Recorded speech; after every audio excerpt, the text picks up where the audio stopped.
Cumprimento os irmãos com a paz do Senhor. Amém. Quem está feliz com Jesus hoje? Então encontre uma pessoa bem bonita do seu lado e dê um sorriso para ela. Evangelho segundo escreveu São João, capítulo de número 21. Enquanto os irmãos estão procurando, eu quero mais uma vez louvar a Deus pela vida desse ministério.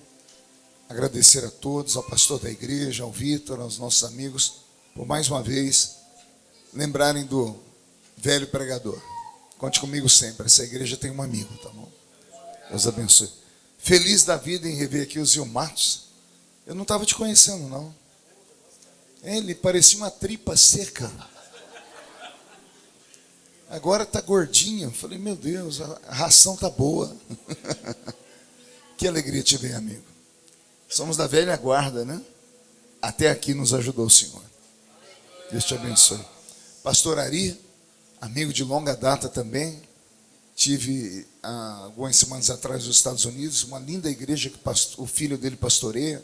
Foi um culto muito lindo lá. Depois falamos por vídeo, né? Você quase não coube no vídeo também. Você está meio gordinho, Ari, né? Quando eu conheci o Ari era um templo do Espírito Santo. Agora é uma catedral do Espírito Santo. Cabe mais Espírito Santo agora do que antes. Glória a Deus. João, capítulo de número 21. Quem encontrou, diga amém. Amém. Vamos ler aqui a partir do versículo de número 15. João 21 e 15. E depois de terem jantado, disse Jesus a Simão Pedro: Simão, filho de Jonas, amas-me mais do que a estes? E ele respondeu: Sim, Senhor, tu sabes que eu te amo. Disse-lhe: apacenta as minhas ovelhas. Tornou a dizer a segunda vez: Simão, filho de Jonas, tu me amas? E disse-lhe: Sim, Senhor, tu sabes que eu te amo. Então disse: apacenta as minhas ovelhas. Disse-lhe a terceira vez: Simão, filho de Jonas, tu me amas?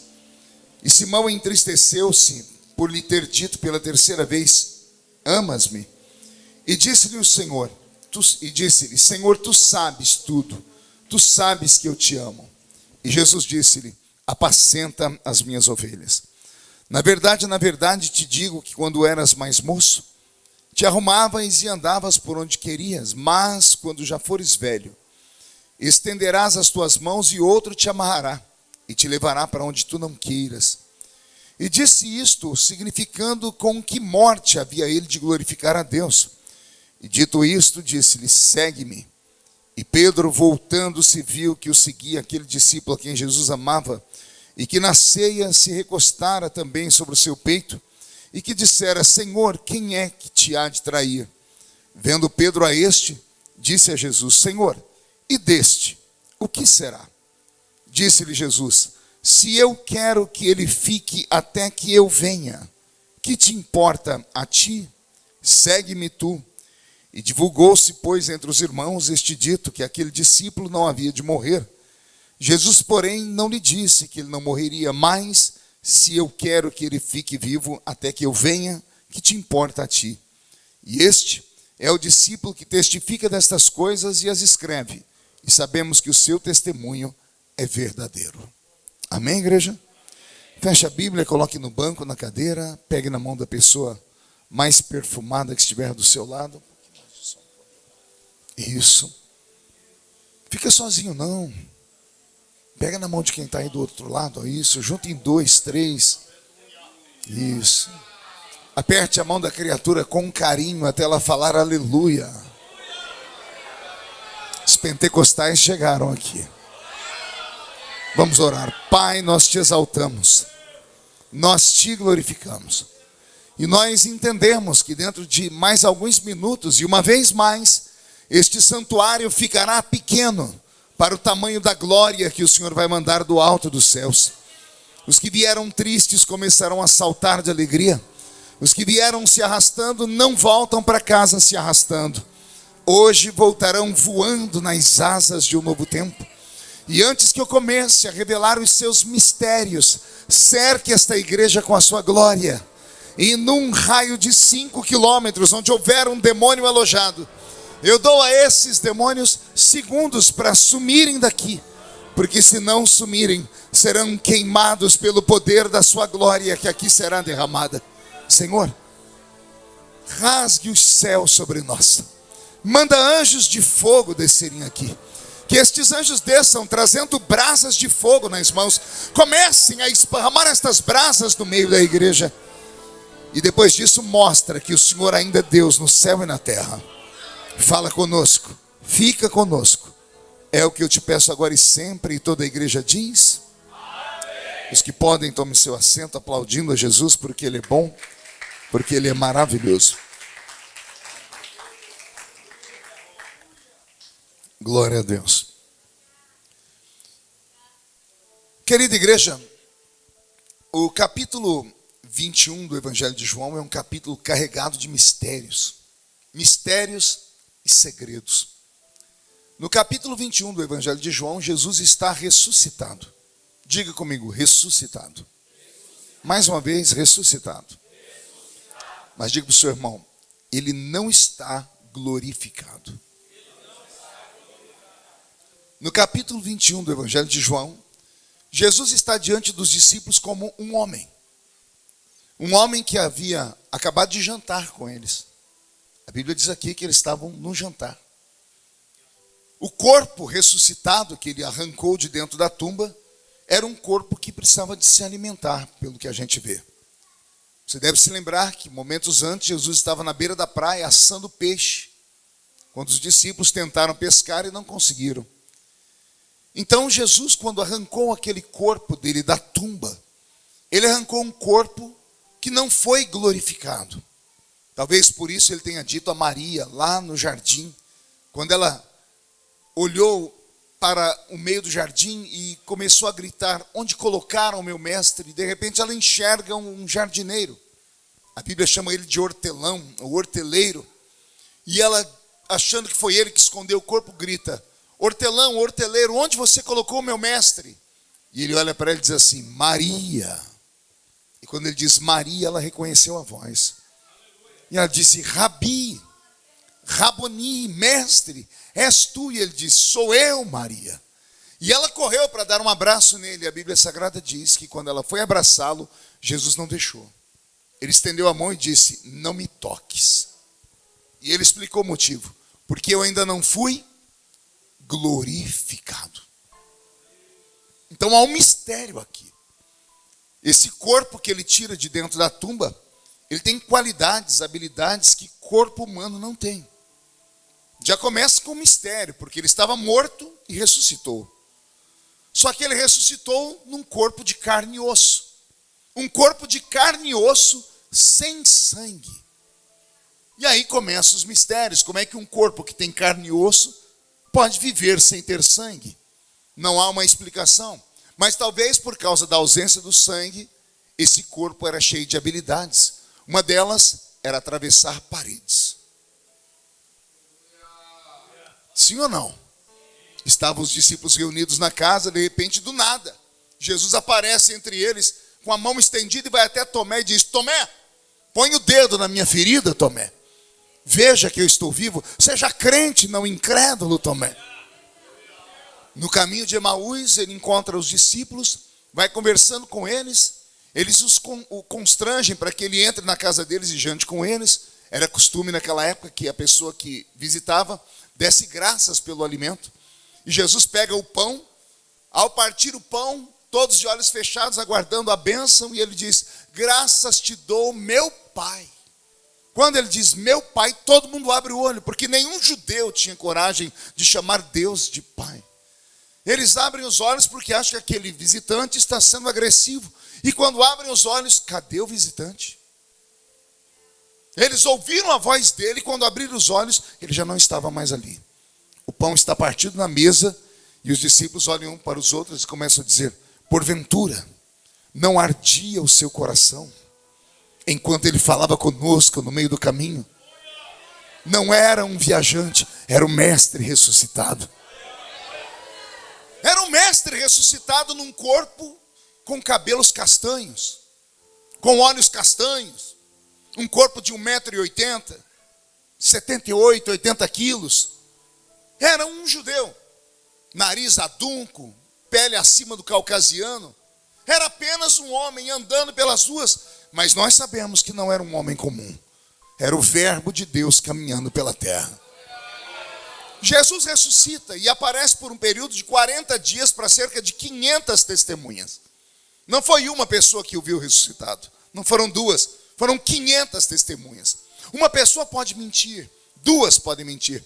3 podem mentir. Depois 4 ou 5 podem até começar a mentir. Mas duvidar de 500 pessoas que afirmam: eu o vi, ele ressuscitou. Ele não está mais na tumba. Ele está entre nós nesta noite. E a presença dele ainda é viva. No período de 40 dias, ressuscitado, aparecendo a 500 testemunhas, ele marcou 2 encontros. Essas viagens que ele fez, essas pessoas a quem ele apareceu, ele não apareceu apenas para dizer: olha, eu estou aqui. Ele falou com eles e marcou 2 encontros. O primeiro encontro, capítulo 21 do Evangelho de João. O segundo encontro, capítulo 1 de Atos dos Apóstolos. Logo na sequência. Se você virar a página do capítulo 21 que lemos, você vai encontrar Atos dos Apóstolos. Aí estão os 2 últimos encontros de Jesus com a raça humana. No capítulo 21, Jesus marcou um encontro particular com os discípulos. Com aqueles que ele havia de transformar em apóstolos. Ele deixou 12, mas agora eles estão apenas em 11, porque o Iscariotes se matou. Amém até aqui? É esse encontro que mexeu comigo. Nesse encontro, Jesus fez coisas estranhas. Ele deu ensinamentos e de repente ele parou de ensinar e fez assim. E a Bíblia diz: e tendo dito isto, assoprou sobre eles, dizendo: recebei o Espírito Santo. Está no capítulo 20, é só você olhar momentos antes. Ele olhou para os discípulos, liberou uma palavra sobre eles e do nada, foi no rosto de cada um deles e fez assim.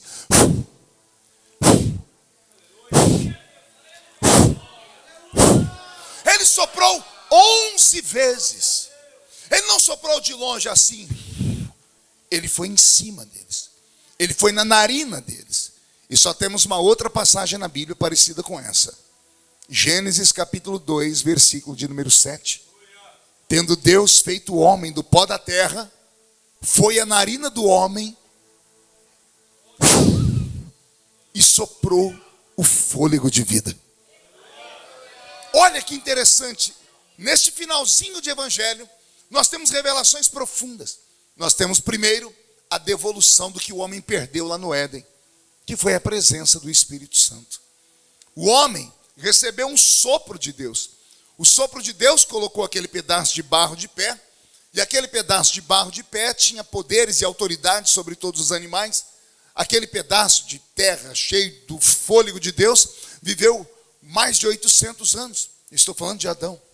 E depois que ele começou a pecar, e seu pecado foi atingindo o coração de Deus de maneira muito triste, Deus foi se retirando da terra. Deus se retirou do jardim, Deus se retirou dele. E por fim, lá no dia da Torre de Babel, Deus retirou a última coisa que havia sobrado do céu dentro do homem, que era o seu próprio idioma. E lá Deus confundiu o idioma da terra. Deus retirou tudo que o homem havia recebido. A presença do Espírito Santo não podia ficar mais dentro do homem. Quem já leu Gênesis deve se lembrar do diálogo de Deus com Noé. O meu espírito não contenderá mais com o homem. Era Deus dizendo: o homem não merece a presença do meu espírito, porque o homem é mau, o homem é bruto, é cruel, o homem é ingrato, é sujo. Então Deus retirou toda a fagulha divina da terra. Agora, milhares de anos depois, está Deus entre os homens. Ele diz para os homens: se agrupem aqui, porque eu vou fazer uma coisa. O que, Senhor? Eu vou devolver o que eu tirei. De que forma? Assim, ó.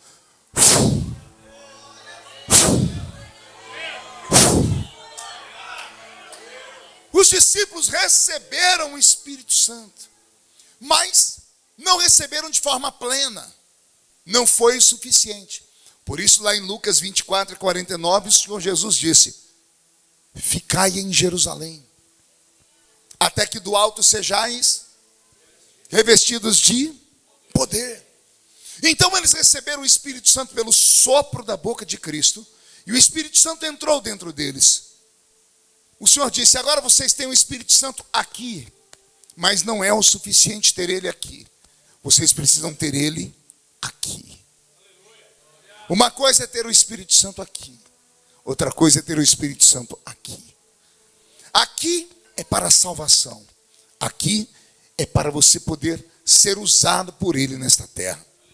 Os mesmos discípulos que receberam o sopro da boca de Jesus estavam lá no capítulo 1 e depois do capítulo 2 de Atos dos Apóstolos, quando veio sobre eles o Espírito Santo. Amém até aqui, igreja? Amém. Então veja só, esses últimos dois capítulos, o 20 e 21 de João e o capítulo 1 de Atos dos Apóstolos, são carregados de histórias fantásticas, e nós, como igreja, precisamos estudar mais a Bíblia e nos familiarizar com esses textos. Deixo aqui apenas esses conselhos para que vocês cresçam em Cristo. Amém?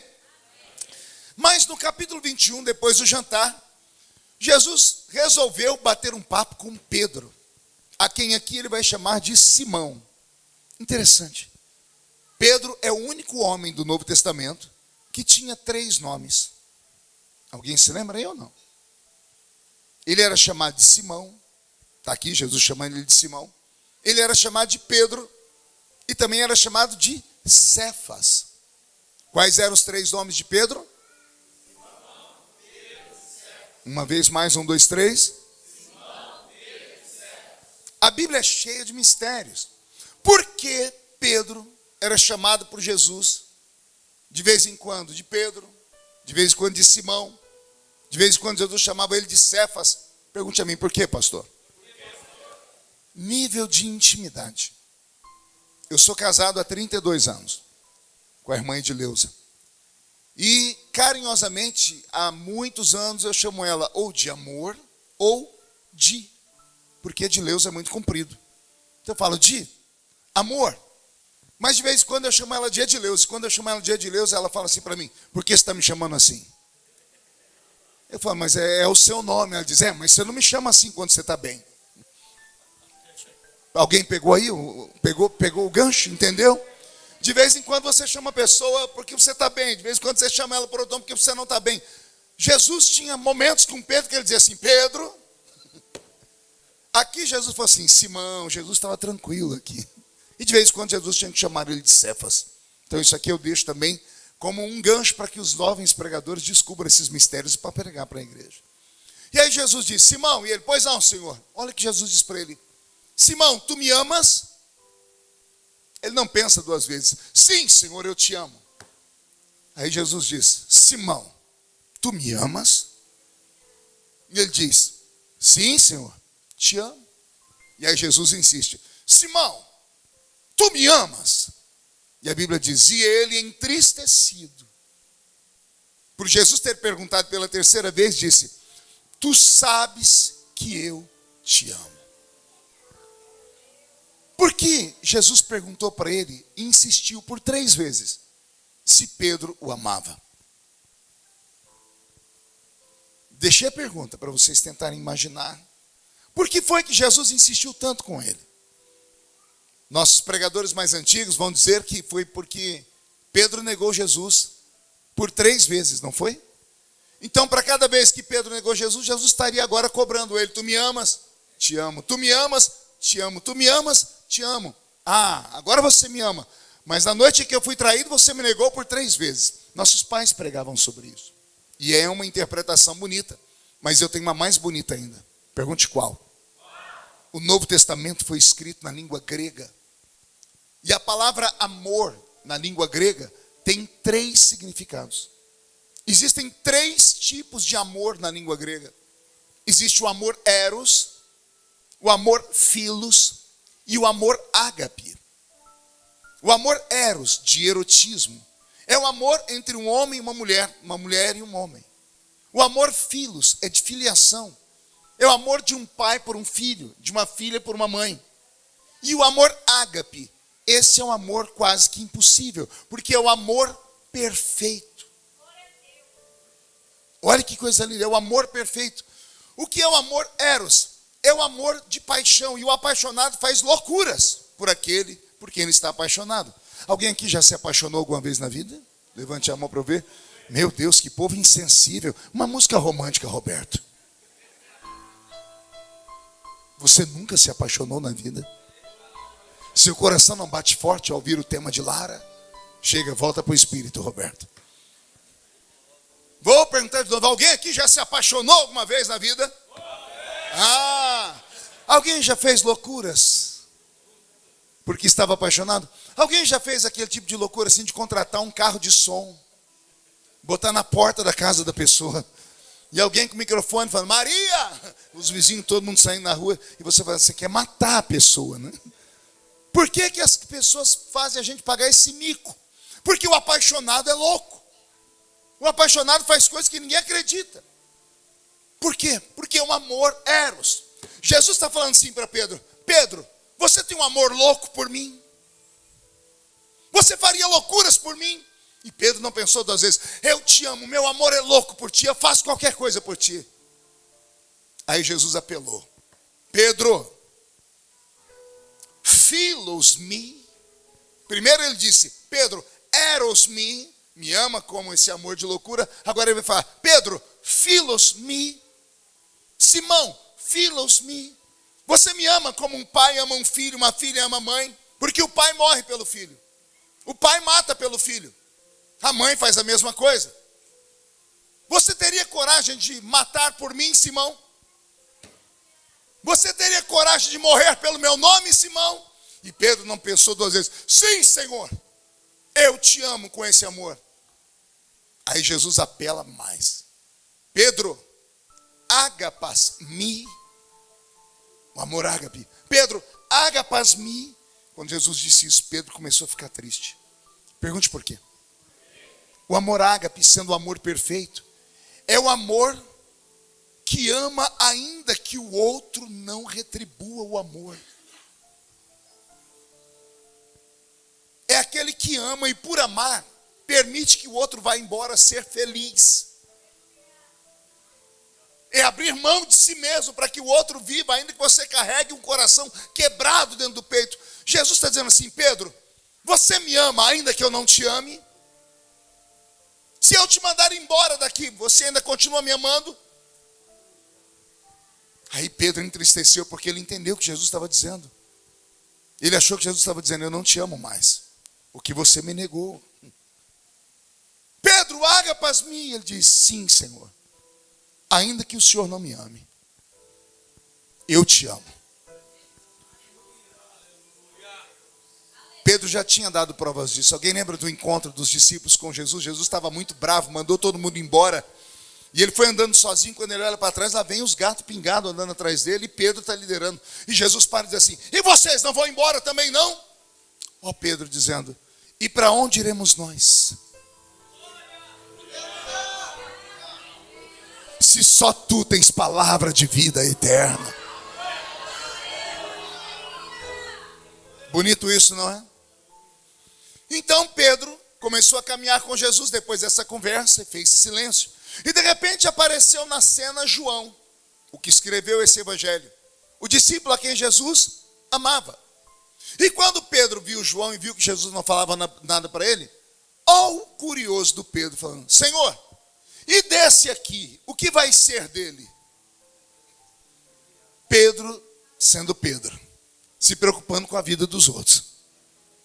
Em vez de se preocupar com a vida dele, que ele acabou de tomar um puxão de orelha, ele está olhando para o Senhor, e desce aqui. Ele dizendo, o senhor não vai chamar a atenção dele também não? O senhor não vai dar uma bronca nele não? Jesus olhou para ele e disse assim, Pedro, que importa que ele viva, até que me veja voltar. Vou falar de novo. Jesus foi incisivo, ele liberou uma palavra que custou muito caro. Que importa que ele viva, até que me veja voltar aqui nesta terra. João vai escrever embaixo dizendo assim, e foi dito entre os irmãos que aquele discípulo não iria morrer nunca. Foi que está escrito. E foi dito entre os irmãos que aquele discípulo não morreria nunca. E aí ele tenta explicar, mas não foi isso que Jesus disse. Jesus disse: que importa que ele viva até que me veja voltar. João escreve o evangelho no fim da vida dele. E ele está explicando o que foi que aconteceu. O que eu vou falar agora não é para crente normal. É só para crente que é maluco. Os normais querem sempre uma explicação lógica para tudo. Então eu cansei de pregar para gente normal. Eu só gosto de pregar para gente doida. Gente que acredita em coisa maluca. Tem algum doido aqui ou não? Não, você está muito certinho para mim. Está aí com a mãozinha no queixo, olhando para o céu, filosofando enquanto eu prego. Está dizendo, to be or not to be, that's the question. Aqui nessa noite não é lugar de culto para gente normal. Eu só quero gente doida aqui. Por isso que trouxeram os Ilmato. Só tem uma dupla de malucos aqui. Só aqueles que acreditam em coisas profundas, dêem glória a Deus.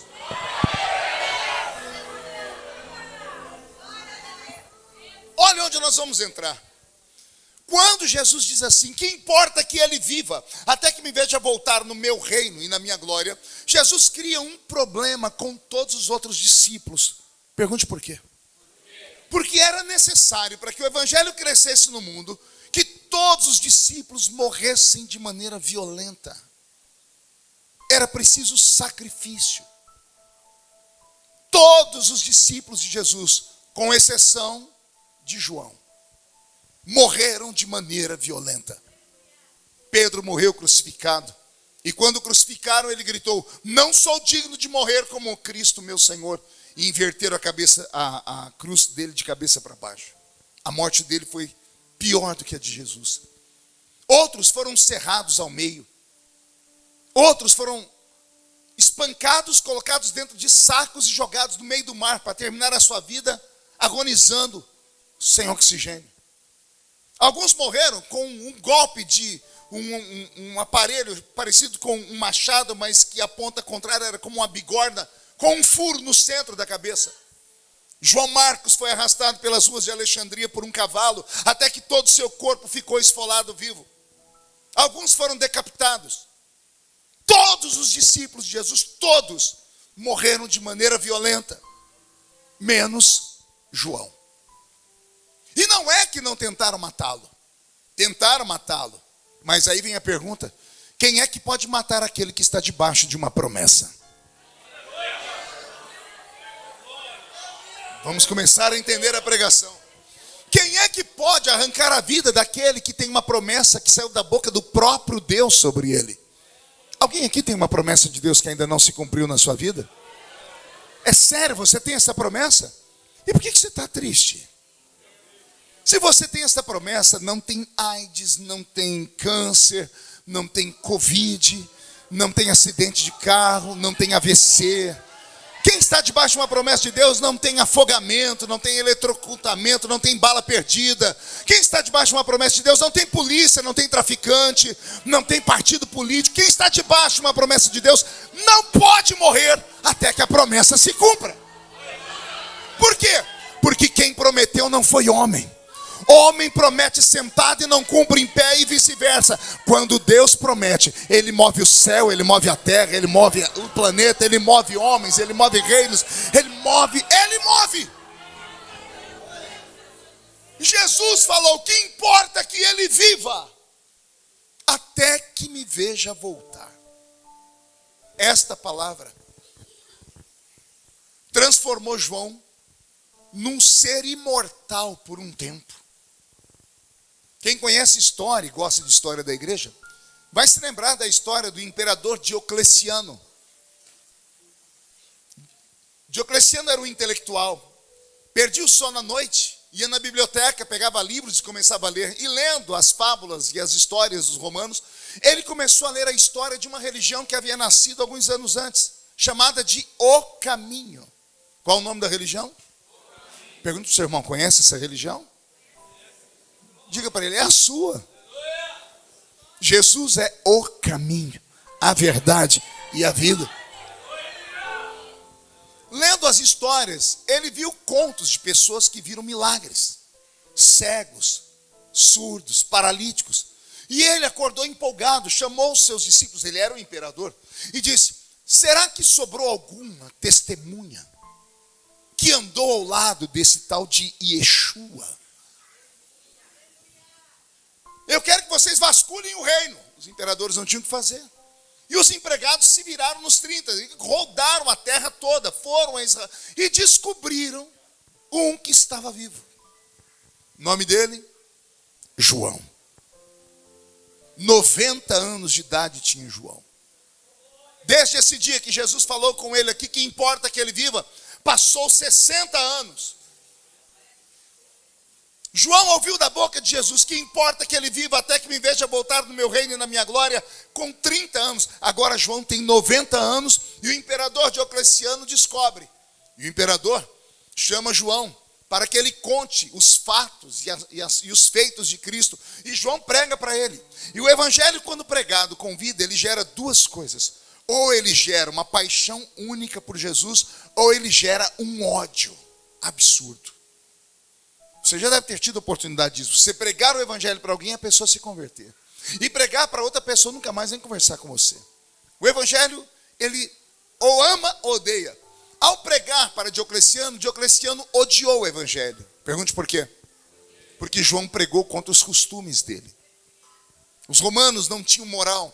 Dormiam homem com homem, mulher com mulher, homem com animal. E João começou a falar sobre pureza e santidade. Ele se sentiu ofendido. E ao se sentir ofendido, como imperador, os imperadores romanos, eles achavam que eram deuses encarnados, e diziam àquele mero mortal: ou você retira o que disse, ou eu te mato.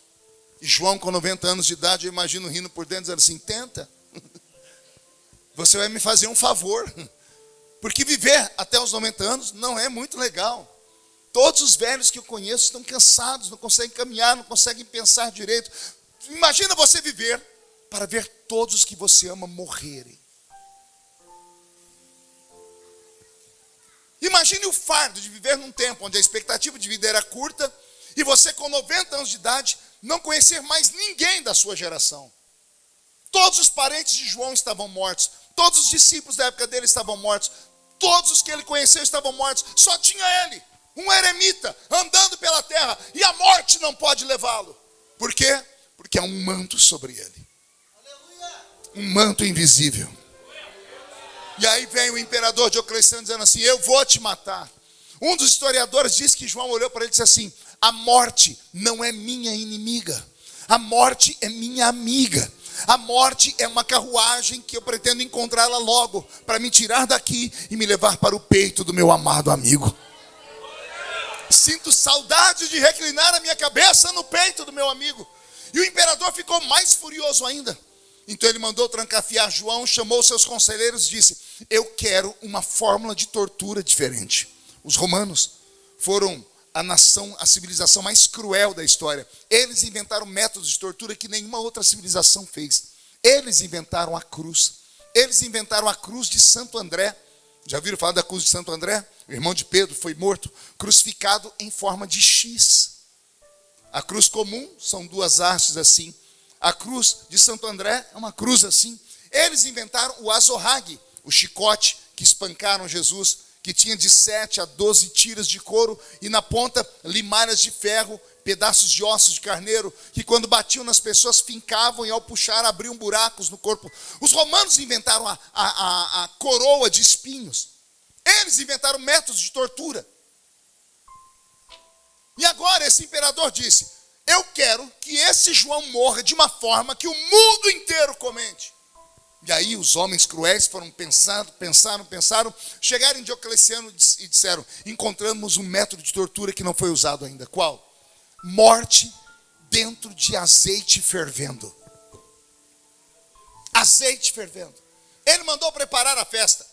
Chamou os amigos, os parentes, chamou todas as pessoas importantes do seu tempo, mandou colocar uma espécie de banheira dentro da sua sala, mandou colocar azeite fervendo que estava borbulhando e mandou buscar João no cárcere. E lá vem o velho, amparado por soldados, e Diocleciano dizendo a ele: ali está o seu fim. Se você não negar o seu Cristo e não me pedir desculpa pelo que você falou, você vai morrer ali. A tradição diz que João falou assim para ele: se eu fosse mais moço, eu correria e me jogaria dentro daquele tacho. Mas eu não tenho força nas pernas, então peça para os seus soldados me executarem bem rápido. Furioso, Diocleciano deu ordem. Todos os convivas ficaram assustados. Pegaram o velho João, os soldados pegaram João e jogaram ele dentro do tacho de azeite fervendo. e subiu uma cortina branca de fumaça. Aquele fenômeno que acontece na sua cozinha. Quando a senhora pega um bife frio e joga numa frigideira quente, não sobe aquela fumaceira? Por quê? Encontro de temperaturas. A temperatura do corpo do velhinho estava diferente, porque ele ficou preso no calabouço do palácio. O calabouço ficava no subsolo, perto dos lençóis freáticos de água. Então a temperatura do corpo dele estava fria. E quando o corpo de João encostou no azeite fervendo, deu um choque térmico, uma química, e subiu uma fumaceira branca e houve-se silêncio. As pessoas pensavam que ele tinha morrido instantaneamente. 90 anos, um choque no azeite fervendo, era para ter morrido na hora. De repente a cortina de fumaça some. E lá está João dentro da banheira, hidratando a pele. Primeira sessão de spa da história. Passando azeite quente no rosto, porque diz que o óleo ajuda bastante. E não tem grito, não tem nada. E o imperador diz, mas por que você não morre? Por que esse azeite não te queima? Um historiador diz que João gritou, é porque o azeite que está dentro de mim é mais quente do que o azeite que está por fora. A presença do Espírito Santo. Aleluia. Com o meu corpo todo arrepiado. João passou a ser temido. Aquele mundo antigo, eles viviam de lendas. E uma das lendas mais antigas era a lenda dos gregos. E os romanos tinham influência dos gregos. Os gregos tinham uma mitologia só deles. Os gregos tinham um céu só deles. Os gregos tinham deuses somente deles. Os gregos tinham uma tríade de deuses que eram compostos de Zeus, Poseidon e Hades. Um deus que cuidava do céu, o outro da terra e o outro do mundo dos mortos. Deuses que de vez em quando saíam do Monte Olimpo, enfadados, ficavam e desciam na terra e namoravam as mulheres. E nasciam deles semideuses. Isso é mitologia. De vez em quando aparece um semideus nas telas de Hollywood. Alguém deve se lembrar do filme Fúria de Titãs, que tem lá Teseu. Aquilo é mitologia grega. Alguém deve se lembrar de Hércules, o poderoso Hércules, os 12 trabalhos de Hércules. Hércules é uma cultura, é uma lenda desse povo grego. Alguém deve ter assistido o filme da Mulher Maravilha. O filme da Mulher Maravilha é baseado nas lendas dos gregos, quando Artemísia dorme com Zeus e nasce uma mortal especial que se torna imortal, na verdade.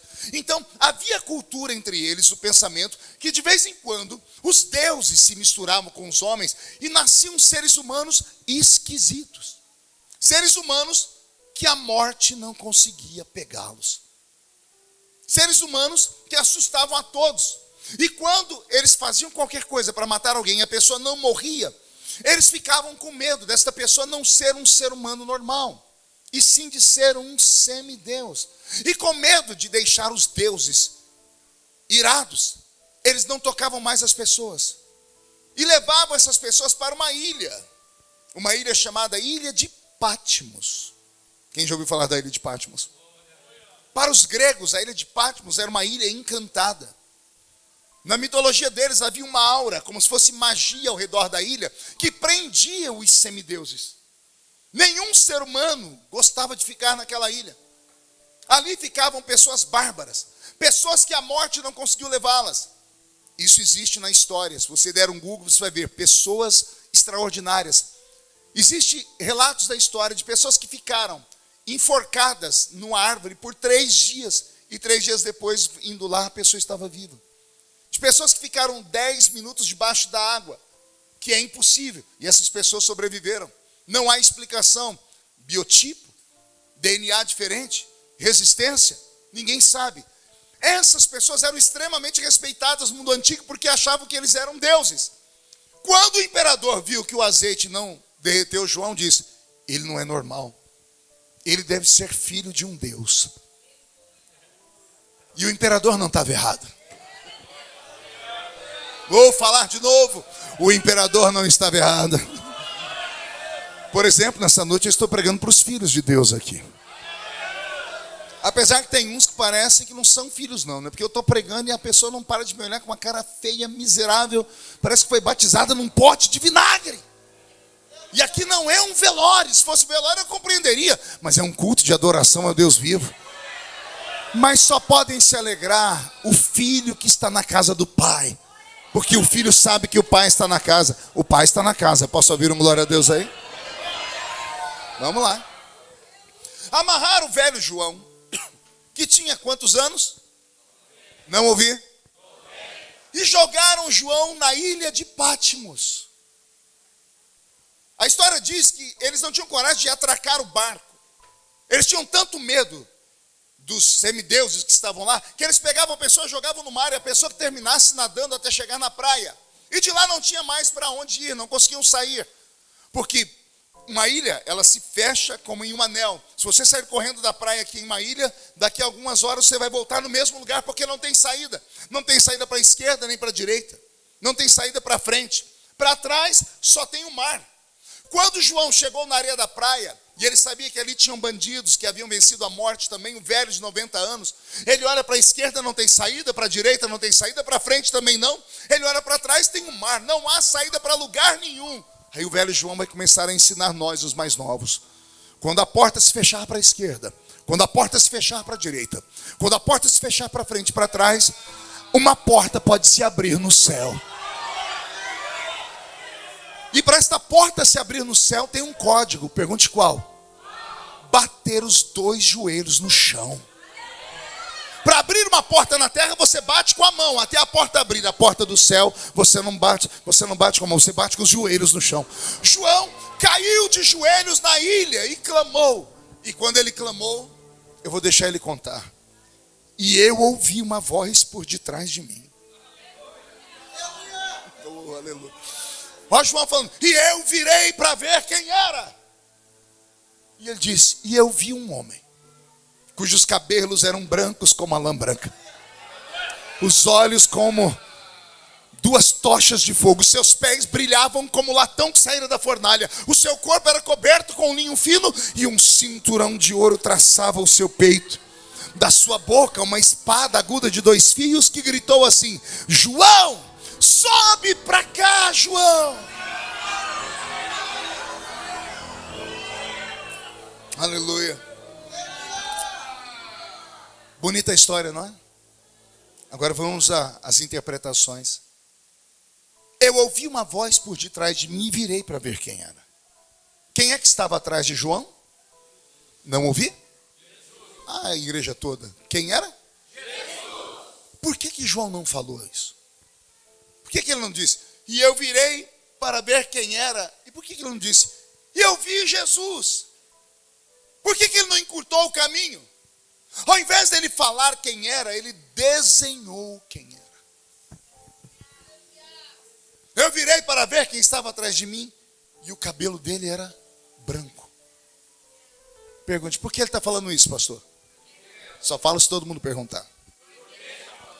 Porque há 60 anos atrás, a última vez que ele viu esse homem, ele tinha cabelos castanhos. Os seus olhos eram como tochas de fogo. Mas há 60 anos atrás, a última vez que ele viu, os olhos dele eram castanhos. Os cabelos dele eram brancos como a neve, agora. Mas há 60 anos atrás, o cabelo dele era diferente, encaracolado. O pé dele, a última vez que ele viu, 60 anos atrás, tinha um furo feito por pregos. E agora, está reluzindo como latão que saíra da fornalha. João está desenhando Jesus. Pergunte para quê? Para dizer assim, eu estou vendo ele glorificado. Se eu estou vendo ele glorificado, os meus dias estão chegando ao fim. Agora eu já posso descansar. Agora eu já posso morrer, porque a promessa foi essa, que importa que ele viva. Até que me veja voltar. Até que me veja voltar no meu reino e na minha glória. O seu Deus não mente. Eu não sei o que ele te prometeu, eu só sei que ele vai cumprir o que ele te prometeu. Eu não sei quanto tempo ainda falta, mas se ele me trouxe aqui para falar isso, é porque está chegando a hora. Eu quero profetizar que esse será o seu melhor Natal. Quero profetizar que na passagem do ano será a melhor passagem do ano da história que você já teve. Porque o seu Deus, quando fala, ele cumpre. Aleluia. Aleluia. Por que no meio da caminhada a gente desanima? Por que no meio da caminhada a gente acaba se enfraquecendo? Hoje, com quase 40 anos de fé, eu tenho a resposta. É que a gente para de olhar para Jesus. A gente resolve olhar para o pregador, a gente resolve olhar para o cantor, para o pastor da igreja, a gente resolve olhar para a placa da igreja, para as doutrinas da igreja, a gente resolve olhar para tudo aquilo que nos ensinaram e perdemos o foco nele. E aí, vai se cumprir o que disse Salomão: a esperança demorada, ela enfraquece o coração. Toda promessa passa pelo teste do tempo. Toda a promessa de Deus passa pelo teste do tempo. Quando Deus faz uma promessa para alguém, a pessoa fica extremamente feliz. E hoje, experiente como sou, eu vou te dizer, quando Deus te fizer uma promessa, fique feliz, mas já comece a se preparar. Pergunte para quê? Para tempos de treva, para tempos de provação, para tempos de angústia. Todas as vezes que Deus mira alguém na igreja, levanta um vaso em profecia para falar com aquela pessoa, ao destacar a pessoa, acontece aquilo que acontece na vida pública: prego que desponta, toma martelada. Vitrine bonita demais, chama pedra. Árvore frutífera, recebe pedrada. Todas as vezes que Deus fala com alguém, eu costumo dizer assim, que quando Deus levanta um profeta e vai falar com alguém, Deus começa a complicar a vida da pessoa inteira. Vou falar de novo. Se Deus falou com você, sua vida deve estar daquele jeito, uma bagunça. Porque primeiro Deus complica a vida da gente. E leva a gente no limite das nossas forças. E quando você fala, acabou tudo, aí vem Deus do nada e descomplica. É sério, você achava que ia morrer, falando, não, acabou tudo, agora de repente do nada, como num passe de mágica, tudo se resolve. E aí depois que você fica calmo, Deus vem em você e diz assim: agora eu vou te explicar por que eu compliquei. Anotou aí? Primeiro Deus complica, depois Ele descomplica, e só depois Ele explica porque Ele complicou. Vou dar um exemplo bíblico. Moisés, Deus complicou a vida dele inteira. Pergunta onde?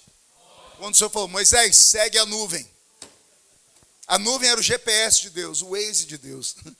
Segue a nuvem. Moisés conhecia a terra como a palma da mão dele. Ele era um estudante de astronomia.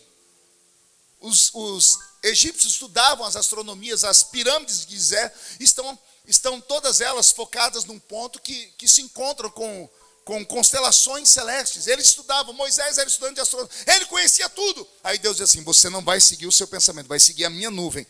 E Moisés seguiu a nuvem. A nuvem levou o povo para a frente do Mar Vermelho. Deus complicou a vida dele. Moisés os trouxe aqui para morrer. Moisés falou: Senhor, a nuvem me trouxe para o mar. Moisés caiu de joelho desesperado. Deus gritou com ele: por que clamas a mim? Engraçado Deus perguntar alguma coisa, ele não sabe a resposta. Não é que Deus não sabe a resposta. Deus estava falando com um homem que não sabia o que estava fazendo. Por que clamas a mim? Era a maneira de Deus dizer: você não tem que clamar a mim. Eu já te dei a solução. O que você tem na mão, Moisés? Um pedaço de madeira? Não, Moisés, você tem a chave que vai abrir o Mar Vermelho, Moisés. Vai abrir a porta. Olha só, primeiro Deus complica. Quando Moisés acha que vai morrer, Deus descomplica. Fere as águas. Ele toca nas águas, as águas se abrem. Amém? Moisés e todo mundo passa a madrugada inteira viajando, atravessando o mar. Quando chegam do outro lado, Deus fala para todo mundo: esperem aí, do menor ao maior. Enquanto o último não atravessar, ninguém é para caminhar mais. Param todos na margem de lá. Aí Deus diz assim: Moisés, agora olhe para trás e contemple o que eu vou fazer. Hoje eu destruo todos os seus inimigos. Hoje eu entrego todos eles na sua mão. 430 anos de escravidão termina em uma madrugada. A partir de agora vocês são livres. Moisés, vou te explicar porque eu compliquei. Se você segue o seu GPS natural, esses egípcios iriam atormentar vocês pelo resto da vida. Então eu compliquei a sua vida, mostrando vocês por um caminho que o inimigo achou que você estava perdido. Por isso que vieram com tudo sobre vocês. Eles estão indo para o rumo do mar. numa emboscada destruí-los. Mas eles não sabiam, Moisés, que eu, Senhor, enxergo o futuro. Então, quem está no centro da vontade de Deus, pode se levantar 11.000 demônios contra eles. 1.000 cai de um lado, 10.000 cai do outro lado, e a pessoa não pode ser atingida. Você precisa estar no centro da vontade de Deus. O centro da vontade de Deus é o lugar mais seguro do mundo. Tem gente que acha que o lugar mais seguro do mundo é a igreja, e não é. O lugar mais seguro do mundo é quando você está fazendo a vontade de Deus. Ainda que no momento você não entenda, ainda que no momento você só sofra, se você tiver plena convicção de que está fazendo o que Deus te mandou, mais cedo ou mais tarde vai romper. Primeiro Deus complica, aí vem Deus e descomplica, e depois Ele explica por que complicou. Por que será que Deus me deu essa palavra essa noite? Eu acho que tem gente aqui que está com a vida toda complicada demais, e o Senhor manda te dizer, esta semana ainda. Estou profetizando. Alguém recebe? Acionei o modo profético. Nesta semana ainda haverá sinais. Daqui até domingo, fique atento aos sinais. Fique atento a palavras, a louvores, a quem mais vai estar pregando aqui. Fique atento a mensagens. Deus vai te dar uma estratégia tão grande, tão violenta, que o que você acha que agora é morte, será vida amanhã. O que você achou que foi para humilhação, dupla honra está à sua espera depois dessa noite. E se alguém acredita nisso, reage, pelo amor de Deus. Reage. Quem está debaixo de uma promessa não pode titubear. Não dê ousadia a esses ladrões de sonhos. Não dê ousadia a esses coveiros de igreja. Essas pessoas que estão na igreja há tantos anos, que já não conhecem mais a voz do seu Deus, que tentam levar as coisas empurrando e acham que tudo se resolve aqui nessa esfera. Nós somos assembleianos. Nós somos crentes do mistério. Nós acreditamos em línguas estranhas, em profecias. Nós acreditamos que Deus fala em sonhos. Nós acreditamos que Deus levanta intérprete de língua estranha. Nós não somos normais. Estamos aqui, mas nós não somos daqui. Se você tem uma promessa de Deus, comece a se alegrar. E conte os dias, porque uma porta vai se abrir. Uma janela vai se abrir. Deus vai levantar alguém, ou Deus vai levantar algo, ou Deus vai levantar alguma coisa. Vai acontecer um mistério. E quando isso acontecer, você vai se lembrar deste culto de hoje. Porque eu não sei se vocês sabem, mas esse culto de hoje não estava na minha agenda. Mas estava na agenda de Deus. Foi o Senhor que quis este culto. O de ontem foi desejo dele. O de hoje é desejo do Senhor. Então pegue isso, pegue a palavra, coma ela, mastigue, põe no coração. Pegue a dúvida, joga no chão, pisa em cima. Pegue esses demônios, Zé Pilintra, Zé Pilantra, Exu Caveira, Tranca-Rua, Preto Velho. Joga eles nos quintos dos infernos. Quando sair por aquela porta ali, sai com o peito estufado, sai pisando firme na terra. Chegando na rua da sua casa hoje, age como um louco. Entra gritando, cheguei nessa jossa aqui.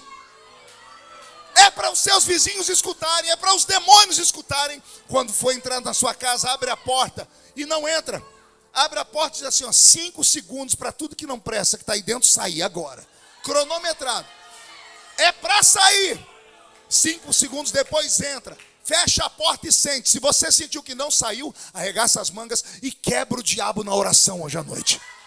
Faz da sua casa um campo de guerra. Guerreia no quarto, guerreia na cozinha, guerreia na sala. Agarre os demônios pelo chifre, esfrega a cara deles no chão. Chuta eles para o inferno. Esta noite é noite de quem tem promessa. Quem tem promessa? Quem tem promessa? Quem tem promessa? Quem tem promessa? Terabassuri de Candoroba Xarabacara Labacara Labas. E Naramassuri de Candoroba Xeta Caralaçaria.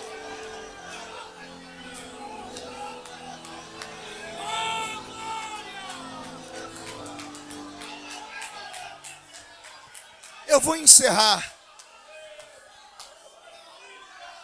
Eu tenho que pegar a estrada para São Paulo agora, mas eu vou encerrar contando uma história. Você já deve ter ouvido ela, mas ouvir pessoalmente é mais gostoso. Eu tinha 15 anos de idade. Estava num culto do círculo de oração. adolescente em culto de círculo de oração, só se for fanático mesmo. E esse era o meu apelido, fanático. Estava eu sentado lá no último banco, porque as irmãs se reuniam lá na frente, usando um chinelinho havaiana, quando o chinelo havaiano não era usado em Nova York ainda, tá? Daquelas de antigamente. Quem é daquelas de antigamente aqui? Eu era chamado de chinelinho de fogo. Pergunta por quê? Quando quebrava aquele negócio que segura o chinelo, minha mãe pegava uma ramona. Alguém lembra de ramona? É grampo de cabelo.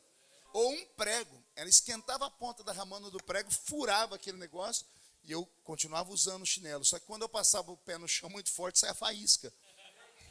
Os irmãos diziam, esse menino é um chinelinho de fogo. Estava eu lá com o meu chinelinho de fogo e o meu embornal. Isso ninguém sabe o que é aqui. Quem sabe o que é embornal aqui? Ah, a turma da roça está aqui. Um negócio que a mãe da gente fazia para a gente levar para a roça, para levar marmita. Eu colocava a minha Bíblia, porque eu tinha uma bicicleta barra forte. Então, para a Bíblia não cair, eu andava com aquele embornal. Estou sentado lá atrás e foi pregar a irmã Geni. A irmã Geni era uma carioca desse tamanhozinho assim, que veio morar aqui no interior de São Paulo. Ela usava um óculos fundo de garrafa. A irmã Geni era muito querida. E eu gostava de vê-la falar por causa do sotaque, né? O sotaque carioca, o carioca não fala, ele canta, né? Ela falando, arrastando aquele S, aquele R. Daqui a pouco ela fez assim. A velha parece que tinha perdido o fôlego. Minhas irmãs, vocês estão vendo o que eu estou vendo? Todo mundo ficou curioso.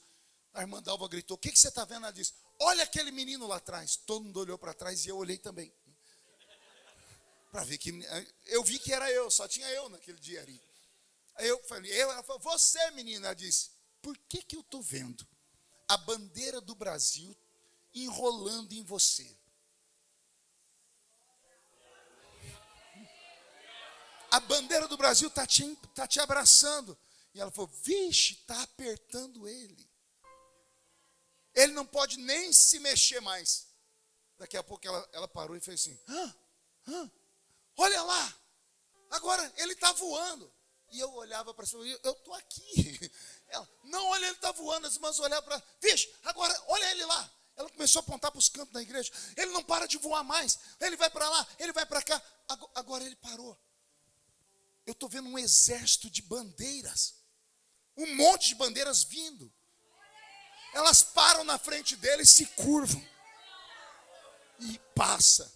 Mas caiu um fogo naquela igreja. E eu pulei naquele dia. Joguei meu embornal para cima. Foi uma glória. Semana seguinte, culto da mocidade. E eu fui escalado para pregar. Todo empolgado. Cheguei lá e comecei a contar o testemunho. A irmã Geni me viu, embrulhado na bandeira do Brasil, e a bandeira me apertava. Ela me viu voar. Eu ia para lá, ia para cá. Ela viu as bandeiras do mundo pararem na minha frente. E eu esperando a alegria dos jovens, mas caiu um espírito de chocarrice. A molecada começaram a rir, porque moleque jovem com culto tem hora que não funciona. Mas eles riram tanto que eu fiquei constrangido, que eu perdi o que eu estava falando. Eu fiquei com tanta vergonha que eu entreguei o microfone e desci. Fui entrando no meio dos bancos e aqueles amigos da onça começaram a dizer assim para mim, e aí, bandeirinha?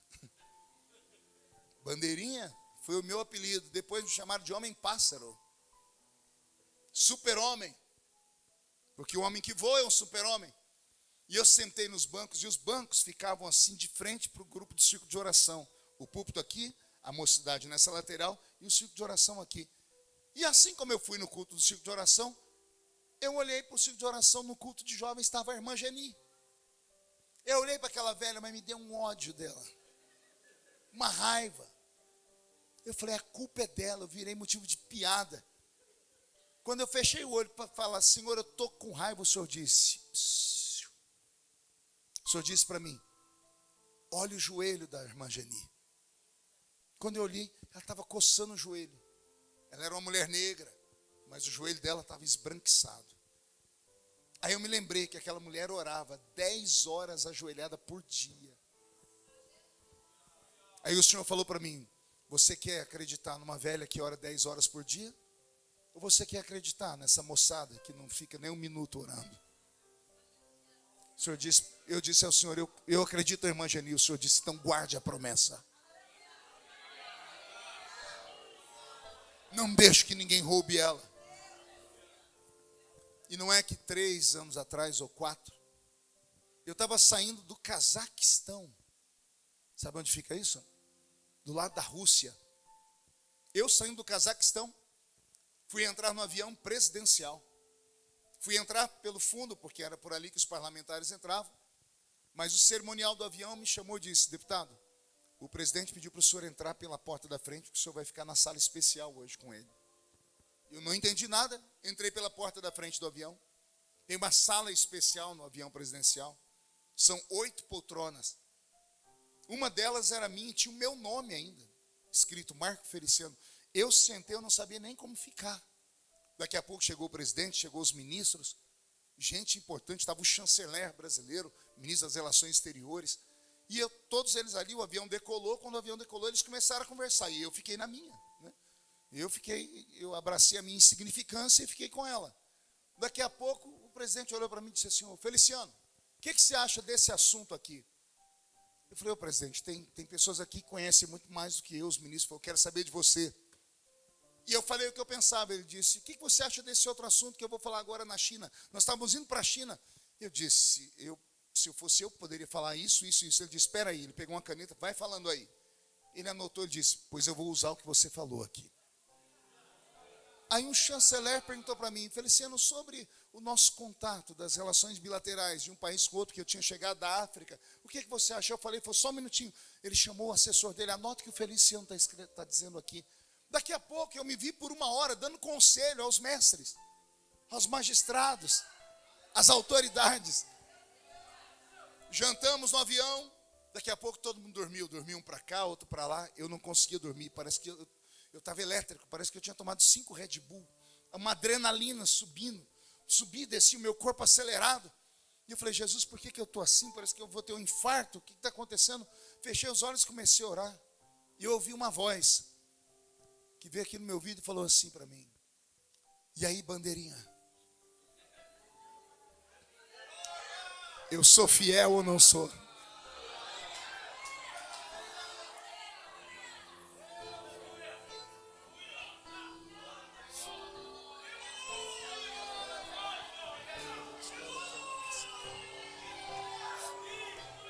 Eu levantei dali, Zil Matos, e entrei dentro do banheiro do avião. Um banheiro de avião muito pequeno. Eu fiz um malabarismo para me agachar, ajoelhar, e transformei aquele vaso sanitário em altar. E falei, tu és fiel, Senhor. O Senhor é o Deus que pega o homem do monturo e coloca ele entre os príncipes da terra. O Senhor é o Deus que pega um cortador de cano do interior de São Paulo e leva pelo mundo. Hoje já são quase 100 países do mundo por onde eu preguei. Mais de 4.000 cidades do Brasil. Passei a tarde comentando com o meu querido filho aqui sobre essas coisas. E falava para ele que a chamada divina, quando vem do céu, ela não vem fácil, mas o Senhor sustenta a pessoa. Eu encerro aqui dizendo que se você tem uma promessa de Deus, você vai viver para ver essa promessa se cumprir. E eu uso a autoridade que Deus me deu nessa noite e libero uma palavra como decreto. Todos aqueles que debocharam de você e riram de você e duvidaram, estão proibidos de morrer, até verem o Senhor te exaltar. Eles precisam estar vivos para poder te pedir desculpas, ou pedir desculpas ao Deus eterno. Porque Deus não é homem para mentir, e não é filho do homem para se arrepender das coisas que ele fala. Jesus passou por aqui dizendo, passa o céu, passa a terra, mas as minhas palavras não passam jamais. Quem está debaixo de uma promessa, fique de pé comigo, por favor.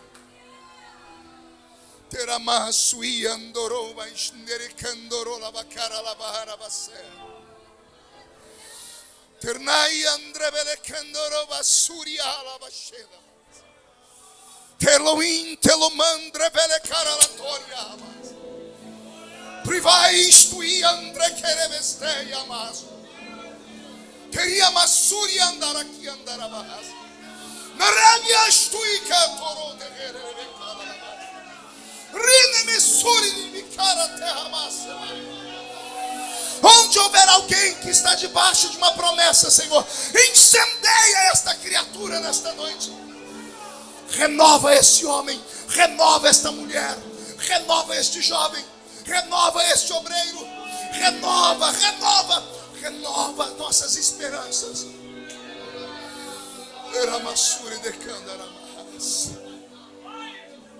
Nós poderíamos estar em qualquer lugar nessa noite, Senhor, mas nós estamos na sua presença. Eu poderia estar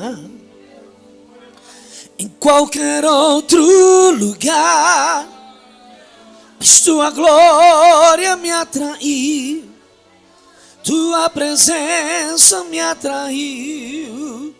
Tentei me esconder por medo de não viver, mas tua glória me atraiu, tua presença me atraiu. Eu poderia estar em qualquer outro lugar, Se apegue às mas promessas. tua glória me atraiu, tua presença me atraiu. Tentei me esconder O seu Deus não por mente. medo de não viver, mas tua glória me atraiu, tua presença me atraiu. É que a sarça pegou fogo e não se consumiu, e a voz que saiu dela um dia me atraiu, e o meu coração queimou até que descobriu que um dia com tua glória vale mais que mil. É que a sarça pegou fogo e não se consumiu, e a voz que saiu dela um dia me atraiu, e o meu coração queimou até que descobriu que um dia com tua glória, um dia com tua glória vale mais que mil.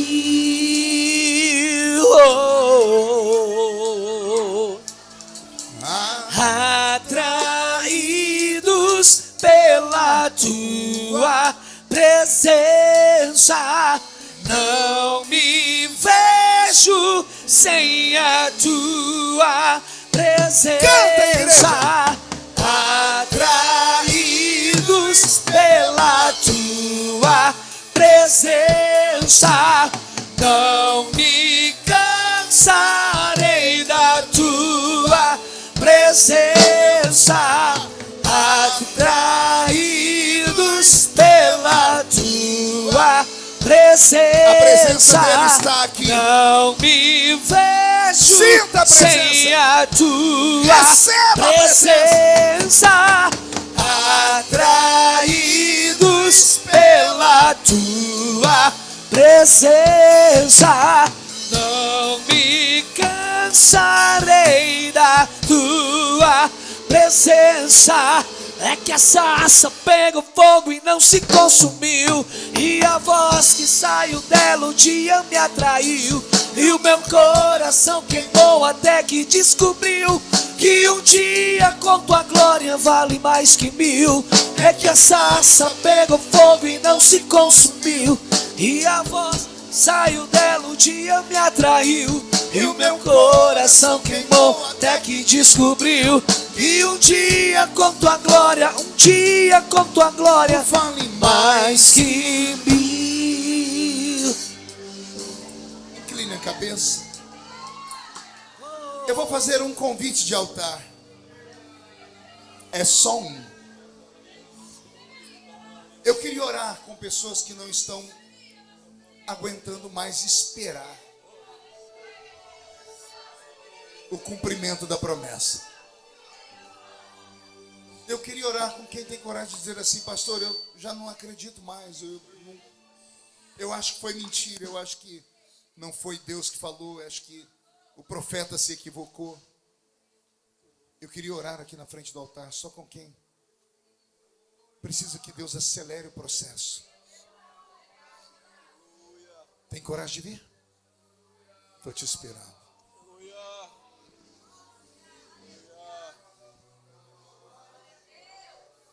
Pode vir chorando, mas vem adorando.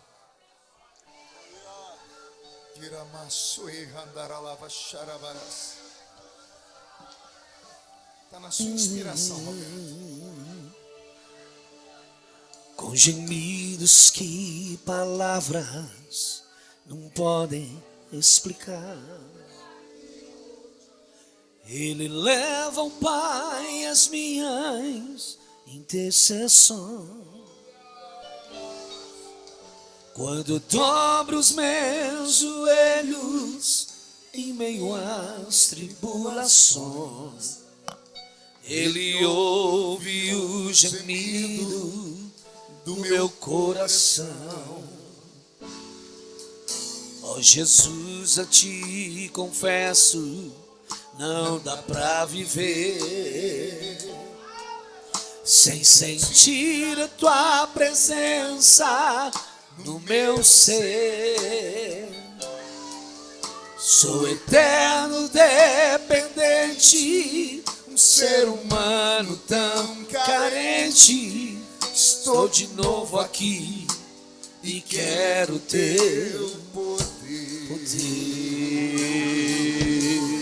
Oh, ainda que pra te servir, Jesus, eu tenha que chorar. Seguirei porque comigo estarás. Sempre contigo é bem melhor do que errar.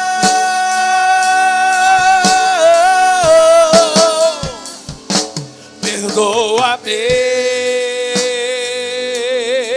porque às vezes não consigo nem falar. Logo as lágrimas meus olhos vêm molhar, como sinal que tu estás neste lugar.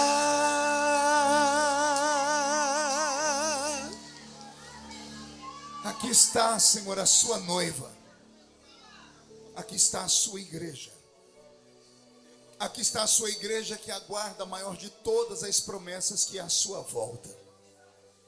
Mas até a sua volta o Senhor fez outras promessas. O Senhor prometeu salvar a nossa família. O Senhor prometeu aliviar o fardo.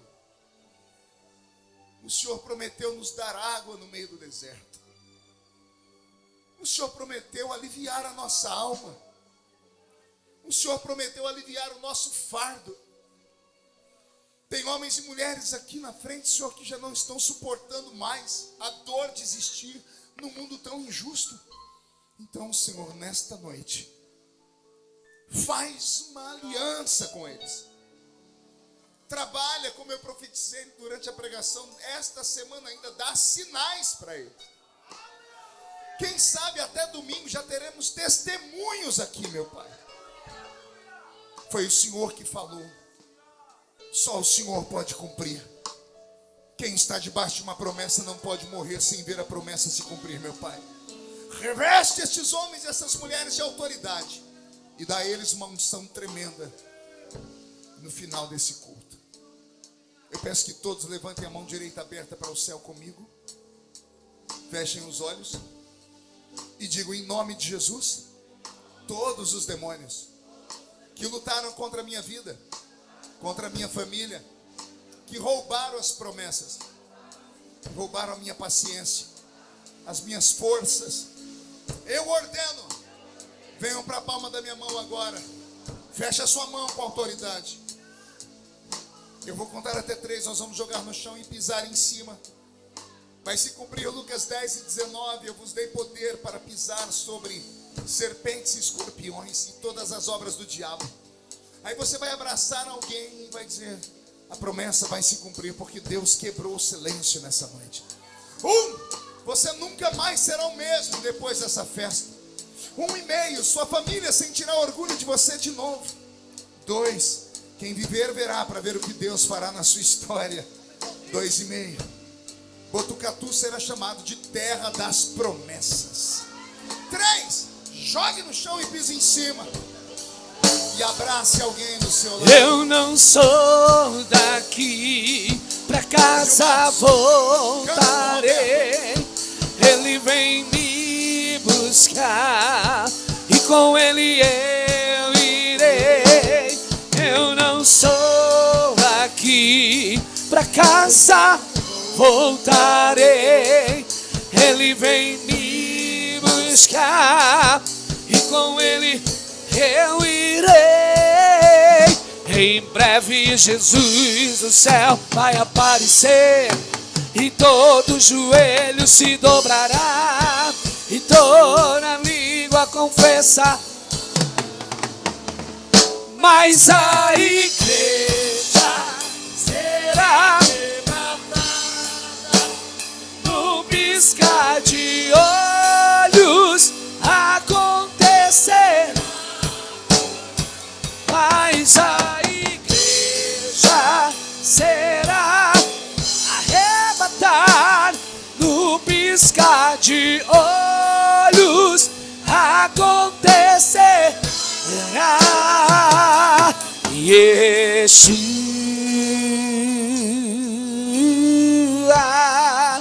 o Messias aguardado, ele vem buscar. Yeshua,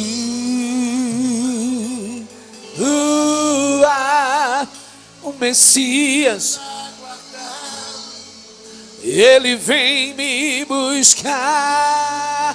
Oh, Yeshua,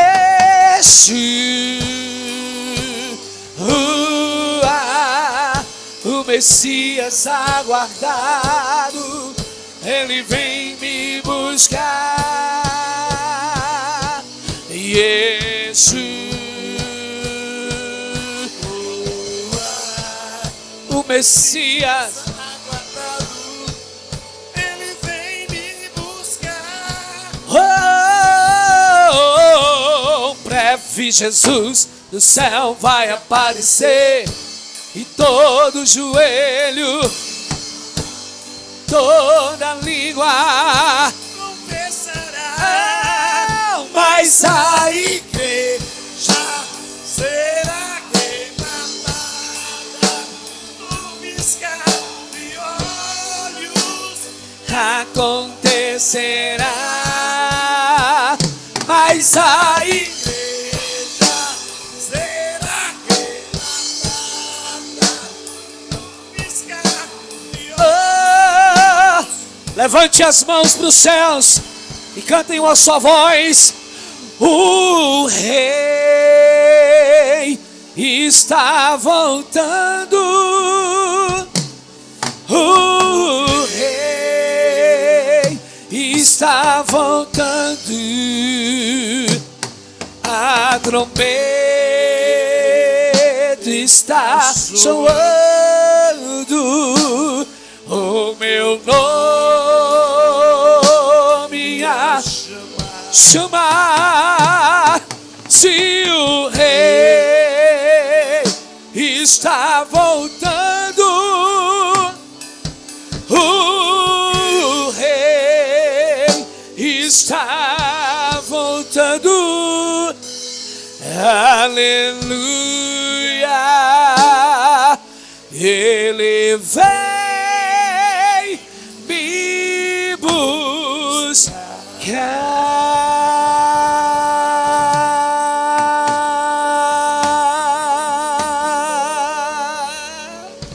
Dê um aplauso bem forte ao Senhor Jesus de toda a glória.